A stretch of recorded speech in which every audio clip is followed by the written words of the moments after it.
Evening everyone.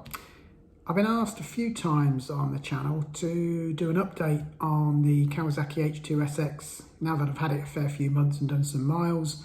So things like long distance comfort, etc, etc. So I was going to do a video when I was out and about, but it's still winter time and standing in a cold car park trying to do a video is not much fun, but I was conscious that people wanted an update. So I've made some notes of dislikes and likes about the bike. I'm just going to run through them with you, just give you an idea of what it's like living with the Kawasaki H2 SX SE. So I bought the bike back in August 2019. It's a 2018 model, second-hand, 15 months old, but previous owner had only done about 120 miles on the bike. As we are today, it's middle of February 2020 and we've done 3,000 miles. That's a combination of A and B road scratching and a 1,700 mile tour through France to Germany for Oktoberfest, which there is a separate video up on that if you'd like to watch that. So a mixture of riding. So some likes and dislikes. If I go through the likes first. The looks. I love the looks. They are a bit subjective, but the fact that it doesn't look like every other either sports bike or sports touring machine, it's very Kawasaki. So for me, that's a thumbs up. The paint finish, I think the paint finish is fantastic. I was out on it the other day putting some fuel in it, and the guy at the pump next to me came over. He was a paint sprayer and he was commenting on the quality of the paint finish and the sparkle of the green in the sunlight. Performance, that goes without saying, near on 200 horsepower, even though it's quite a weighty bike, the way the supercharged engine performs is fantastic. The electronics give you a huge peace of mind. I haven't run it in rain mode, even when it's been damp conditions. I've just moved the traction control back to the second stage. And unless it's been very, very cold, I've had it in full power with stage 2 traction. A couple of real cold days. One was when I went to the NEC bike show back in December, sort of 2-3 degrees. I put that as to medium power and traction 2. Never had the lights kick in. You can put it in launch control on full power. I've had a couple of goes at that. Bike's awesome. Its ability to crush out miles. You can do long motorway slogs. It's comfortable, happily sit at normal speed limits. On the autobahn, on the de-restricted sections, you can sit at 120, 130 mile an hour, extended periods, absolutely no problem at all. Ergonomics of the bike. The SE model comes with a slightly higher front screen. For me, I'm 5'7", standard seat. The wind buffeting is pretty non-existent. Yes, there's a slight bit of weight on your wrist at slow speed, but generally it's a real natural, comfortable position. Can't fault it. Its stability at speed. We had a couple of times on the German trip where we, even with luggage on, pushed that up to 160, nearly 170. Absolutely no problems with stability at all. Wind protection. That's great. The fairing does a good job of keeping a lot off of you.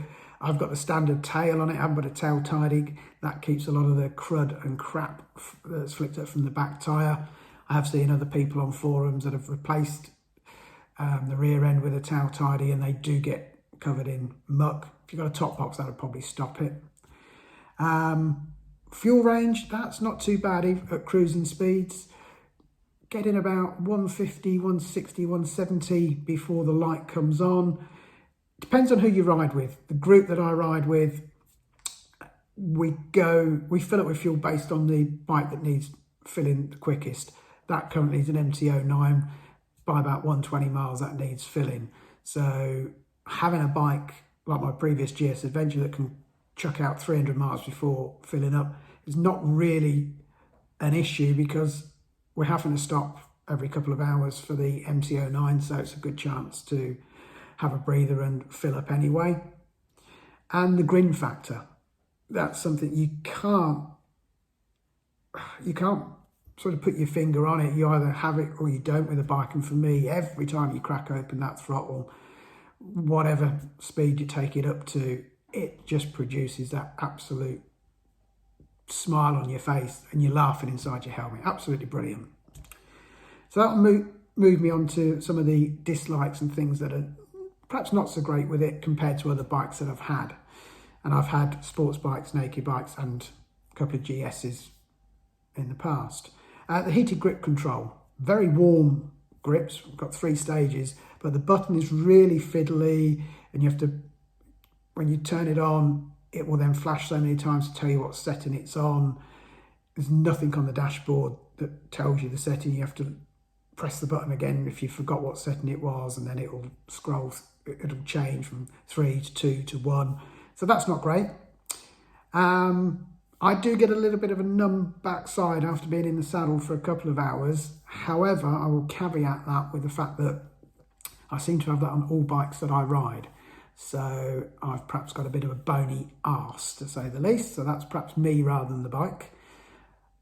The price of the bike, you know, when new, list price in the UK, best part of 18 grand. Yeah, I got mine second hand and got a good few thousand off of that, but they are pricey bits of kit to purchase. In the UK, we have PCP, personal contract purchase deals that give cheap finance from dealers and stuff like that. So that makes the bikes far more affordable. Because of all the Euro 4 and Euro 5 emissions, the low speed throttle control can be slightly jerky. Nowhere near as bad as my KTM 790 Duke, but it can be in full power mode, slightly jerky on and off throttle. Standard exhaust and the sound from the standard exhaust, don't like it. Sounds like a hairdryer. Replace that very quickly with a Yoshimura. NCAN sounds a lot better on full chat, and there's plenty of systems out there, including DCAT systems if you want to go that way. Lack of luggage loops.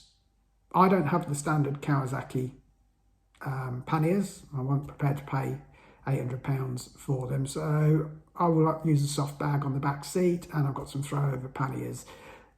There's no particular many luggage loops to tie the luggage down to. There's a couple of hooks on the passenger footrests, and the rest is just a matter of tying around the bike. So that's a little bit lacking for a sports touring bike. I think they want to push you down the route of using the official factory luggage.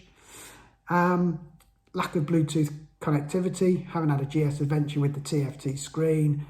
You could pair your phone with that. You could run the sat-nav off your phone. You could play your music, connect it to your headset, whatever. The SX SE doesn't have that. Whether the later models, as the 2020 and 2021 models will come out, whether that will have it. I know the H2 Z900, the ZH2 that's come out, I think it's got full Bluetooth connectivity, but the SX SE hasn't. Lack of a steering damper. It can get a little bit flighty under hard throttle over slight bumpy roads. The front wheel go light and it will start to want to shake its head, so you just have to be mindful of that. Rear brake, might as well not even bother having it on it. It is useless.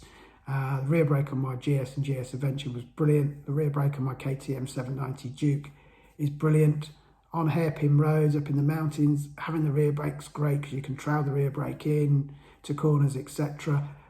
The Kawasaki rear brake is pathetic. Getting it into first gear at standstill, getting it into neutral from first or second gear when you come to a standstill can be very tricky, and you can sit there looking like a right muppet for what feels like an age, clicking it between first and second, trying to get it to pop into neutral. And something probably a bit personal to me, not being the tallest of people, is a grab handle to help get it on the centre stand. The grab handles for the rear pillion, for me, when I step on the centre stand to get it on, they're slightly too high for me. Could do with somewhere just under the rear tail section that's got a bit of a grab handle that you can just pull on to help lever the bike onto it. So they're my likes and dislikes for the bike. So in general, I've covered 3,000 miles, as I say, including a long trip to Germany. Brilliant all-round machine, whether it is autobahn cruising or through the twisty stuff. Took in the B500 and it was brilliant on that. It's not an all-round bike like a GS is, but it gives you that thrill of a sports bike together with the ergonomics of a tourer. I understand, I've had a GS and GS Adventure. I understand why people buy them, because you can just turn off down the little lanes that are gravelly, not very well tarmacked, and the GS and those type bikes will take it. The Kawasaki is not aimed at that. To me, it's what I'd call a modern day Honda Blackbird. Reliability so far, and I'll touch wood, is 100%, no problems at all. Get a lot of interest from people when parked up. A, they don't know what it is, and B, people that do are interested because they don't seem to see many of them. Downside with the GS and GS Adventures, they are so great bikes, they are that popular, they are everywhere, especially when you're touring. Grin factor when you open the garage. To me, bikes are a passion, they're not an everyday tool. So when I open the garage to get the bike out, I want to have something that I look at and think, oh yeah, I want to ride it. The GS, they're great. They're great tools at doing their job, but you don't look at it and think, oh, I want to get out and ride that. Kawasaki, to me, look at it, it looks mean, it looks fast. Personally, that makes me smile every time I open the garage. What else have we got? The big problem is, what would I change it for when I come to change? I suppose if I was sticking with the Kawasaki, it would have to be the H2 SX SE Plus with the electronic suspension. But the cost price of that is way up. So you've got to be looking at another used one with very limited miles on it. However, the market is constantly changing. So I've got no plans on getting rid of this for a good 18 months, 2 years, because I've got the extended warranty. So we'll see what happens. The supercharged engine is absolute peach. The way it delivers its power is like nothing else I've ever owned. It's just, you wind the throttle on and you don't think that the bike is going that quickly, and then you look at the speed, it's just unrelenting oomph, and that's a combination of the torque, the turbine smooth engine. It's unbelievable. Some things that wouldn't mind doing, having an ECU flash, not to get extra power, but really to smooth out that bottom end low speed throttle response, get that nice and smooth. And Kawasaki, the way they program the engine at higher revs, the power tails off quite quickly. That just releases more of the power available for more of the time, and it's not a very expensive flash in the UK. And that's about it in terms of the bike itself. Changes that I've made, I've only made a few. Put a Yoshimura end can, which if you see my other videos, you'll see what that looks like and sounds like. A jivvy tank ring so I can put my tank bag on, and that's it.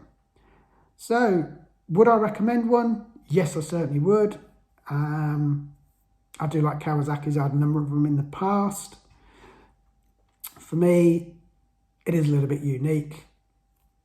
Kawasaki have taken their own route in terms of performance and emissions by bringing in the supercharged engines, and it'll be interesting to see how other manufacturers follow suit over the coming years as things only get tighter. But for me, big thumbs up to Kawasaki for the H2 SX SE. So I will do some more videos once the weather picks up, get out on the bike. I'm going to do something slightly different. I've changed my car for something a bit unusual, so I will be doing a video on that. I've not done a car one before. But for now, that's me saying thanks very much. Hope you liked the video. If you did, please give it a thumbs up. Please subscribe, which will be down on the bottom here somewhere. Any comments are gratefully received. Anyway, enjoy your biking, guys and girls, and I'll see you soon. For now, ciao.